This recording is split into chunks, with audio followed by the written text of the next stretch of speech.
ជម្រាបសួរអានេះនៅម្សៅបានហើយម្សៅ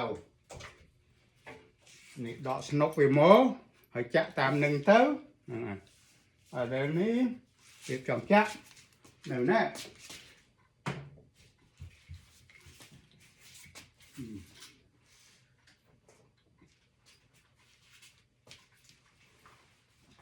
នេះប្រេងខ្លាញ់ហើយក៏ហ្នឹងឯងបាញ់លវា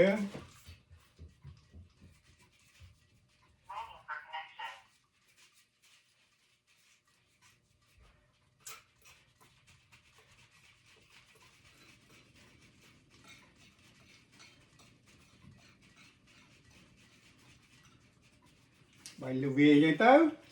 បាញ់លពុំបាញ់លពុ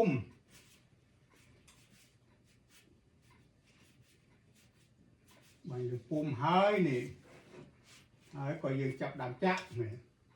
ចាក់តាមប្រហោងទៅ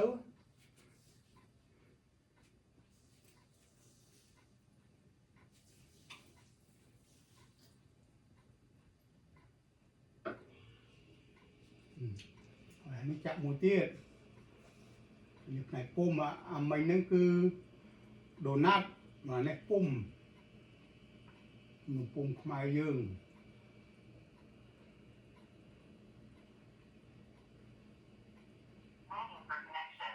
ចឹងទៅ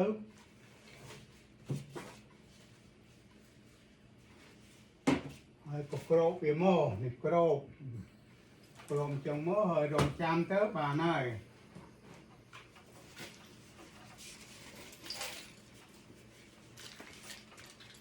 ដាក់ស្នុកវិញមកការពារវាកពុក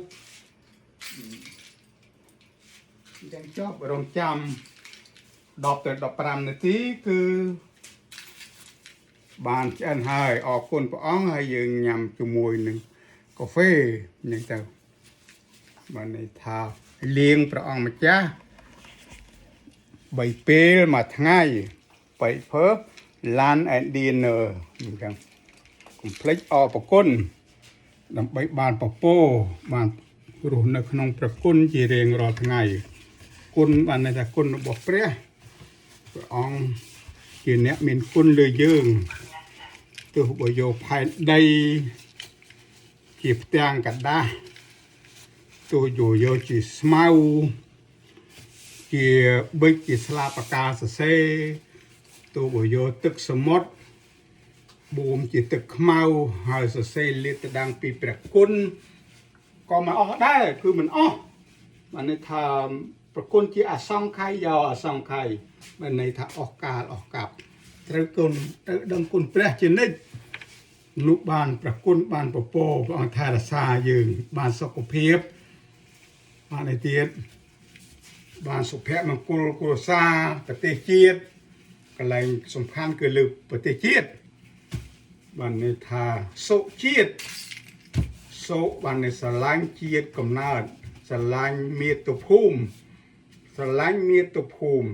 ទឹកដីអង្គរឈាមខ្មែរ